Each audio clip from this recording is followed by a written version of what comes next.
ये हैं डीएसपी सोनू परमार, जिन्होंने यूपीएससी की परीक्षा पास की है। एमपी के शाजापुर की रहने वाली सोनू परमार ने वन विभाग अधिकारी के पद पर शासकीय सेवा में पहला कदम रखा था। इसके बावजूद वे लगातार पढ़ाई करती चली गयी। इसके बाद उन्होंने साल 2016 में एमपीपीएससी की परीक्षा को पास करते हुए डीएसपी का पद हासिल कर लिया। डीएसपी के पद पर लगातार सफलतापूर्वक काम करने के साथ साथ वो रोज 4 से 5 घंटे की पढ़ाई भी करती थी। और अब यूपीएससी परीक्षा में भी सोनू परमार को सफलता मिली है।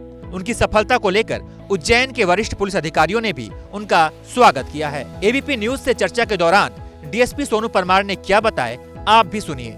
देश में हर साल करोड़ों लोग यूपीएससी की परीक्षा क्लियर करने का ख्वाब देखते हैं, लाखों लोग परीक्षा देते हैं, लेकिन कुछ लोग हैं जो सफल हो पाते हैं। हमारे साथ उज्जैन में पदस्थ डीएसपी सोनू परमार हैं। मैडम, आप सफल हुई हैं, आपने काफ़ी संघर्ष किया है, तो क्या किस तरीके से आपका पूरा संघर्ष रहा और आप आज इस मुकाम पर पहुंची है, तो क्या संदेश देना चाहेंगे?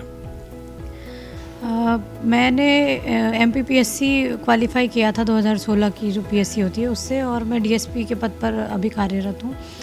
तो मेरा शुरू से ही जब तैयारी मैंने शुरू की थी एमपीपीएससी की, यूपीएससी का मेरा सपना था कि मैं यूपीएससी दूंगी और यूपीएससी क्लियर करना है मुझे। एक मेरे मन में हमेशा से ये चलता रहता था, लेकिन कुछ परिस्थितियाँ ऐसी रहीं कि मैं उस समय इतने अच्छे से तैयारी नहीं कर पाई, और अभी मैंने फिर अपने सपने को पूरा करने के लिए फिर मेहनत की और आज सफलता मिली है मुझे।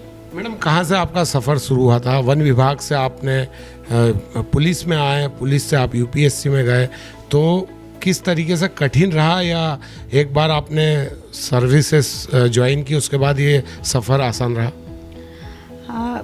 एग्ज़ाम्स की तैयारी करते हैं तो डीमोटिवेशन तो आता है, लेकिन जब आप अपना लक्ष्य निर्धारित कर लेते हैं, उसके लिए कमर कस लेते हैं कि मुझे ये पाना ही है, और उसके साथ में एक परिवार का, अधिकारियों का, मेरे मित्रों का, गुरुजनों का जो सहयोग रहा, उस सब ने मिलजुल कर मेरी सफलता सुनिश्चित हुई है उससे।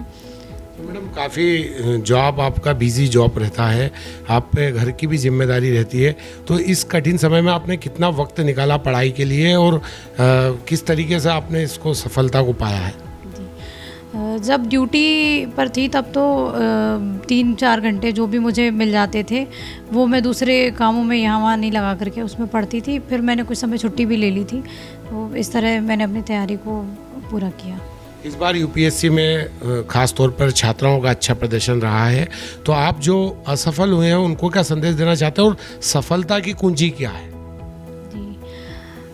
मैं असफल जो विद्यार्थी हैं उनको असफल कहना ही गलत है। सबसे पहली बात तो ये कि इतनी बड़ी परीक्षा के लिए आप अपने आप को तैयार करते हैं, अपने मन को तैयार करते हैं कि मैं तैयारी करूँगा, और उस संघर्ष में उतरना, आपको एग्ज़ाम के अलग अलग स्टेजेस तक पहुंचना। कई बच्चे फॉर्म भरते हैं, प्रीलिम्स नहीं देने जाते हैं, तो वो संघर्ष ही सफलता है। आपने उसको सीखने की प्रोसेस मानना चाहिए।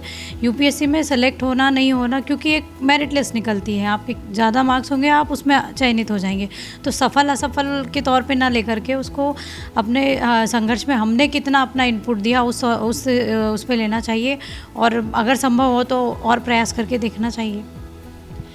ये थे सोनू परमार मैडम, जिन्होंने यूपीएससी में क्लियर करके उज्जैन ही नहीं बल्कि उज्जैन संभाग मध्य प्रदेश का नाम गौरवान्वित किया है। मध्य प्रदेश के मुख्यमंत्री शिवराज सिंह चौहान ने डीएसपी मैडम को बधाई भी दी है। Vikram Singh Jat, ABP news, Ujjain.